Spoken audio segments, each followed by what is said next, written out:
Taste the Daily.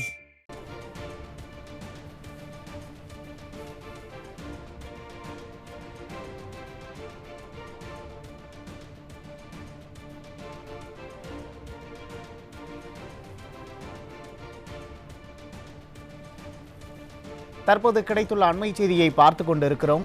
Chennai அண்ணா பல்கலைக்கழக மாணவி பாலியல் வன்கொடுமை வழக்கில் நடைபெற்று வரும் விசாரணை குறித்து தேசிய மகளிர் ஆணைய உறுப்பினர் மம்தா குமாரி செய்தியாளர் சந்திப்பு நடத்தியிருந்தார். அவர் என்ன தகவல்களை சொன்னார், வழக்கின் அடுத்த கட்டம் என்ன என்பது குறித்து நமது தலைமை செய்தியாளர் ஜெயக்குமார் வழங்க கேட்கலாம். வணக்கம் ஜெயக்குமார், விவரங்களை பதிவு செய்யலாம்.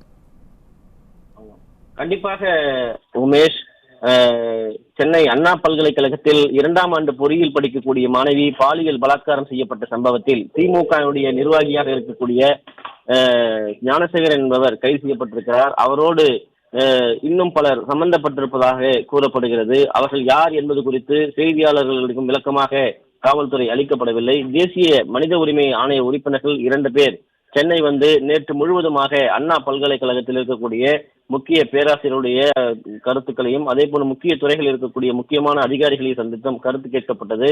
அதே நேரத்தில் அண்ணா பல்கலைக்கழக துணைவேந்தர், பதிவாளர், சென்னை மாநகர காவல்துறை ஆணையர், டிஜிபி உள்ளிட்ட பலரிடம் அந்த கருத்துக்களை தேசிய மகளிர் உரிமை ஆணையராக இருக்கக்கூடிய மம்தா குமாரி, அதே போன்று பிரவீன், சிவானிடே உள்ளிட்ட 2 பேரும் கருத்து கேட்டிருக்கிறார்கள். அவர்கள் நேற்றைக்கு சேப்பாக்கத்தில் இருக்கக்கூடிய விருந்தினர் மாலைக்கு அழைத்து வரவைக்கப்பட்டு அவர்களிடம் விசாரணை நடத்தப்பட்டிருக்கிறது. தொடர்ச்சியாக இன்றும் விசாரணை நடத்தப்படும் என தெரிவிக்கப்பட்டுள்ள நிலையில் விசாரணையை முடித்துக் கொண்டு அவர்கள் டெல்லி உடனடியாக புறப்பட்டு சென்றிருக்கிறார்கள்.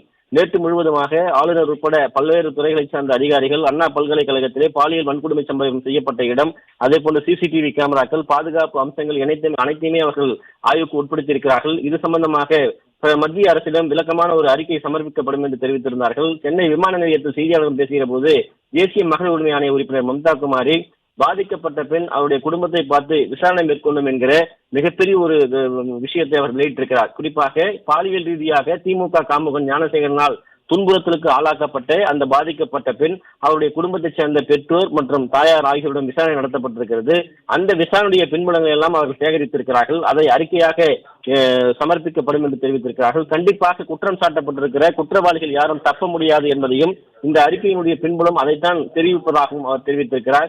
இந்த அறிக்கை மத்திய அரசிடம் சமர்ப்பித்த பிறகு குற்றவாளிகள் மேலும் யார் யார் இருக்கிறார்கள், ஏற்கனவே குற்றம் செய்தவர்கள் என்ன, 20 குற்ற சம்பவம் ஈடுபட்டவர் எப்படி நடமாடிக்கொண்டிருக்கிறார் என்கிற பல்வேறு விஷயங்கள் தொடர்பாக அந்த அறிக்கையில் இடம்பெற்றதாகவும் கூறப்படுகிறது.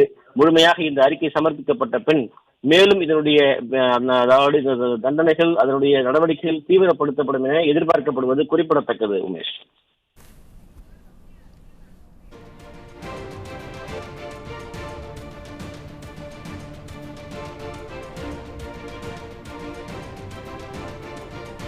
விவரங்களுக்கு நன்றி ஜெயக்குமார். और फिर उस पर एक्शन होगा, मेरा विश्वास है कि एक्शन होगा और जो भी इसमें गलती किया है वो बख्शे नहीं जाएंगे। मेरा मानना है कि राष्ट्रीय महिला आयोग की तरफ से इतनी उनको निर्देश दिए गए हैं, उनका वो समय के अंदर पूरा करेंगे, ऐसा मेरा विश्वास है। जाकर के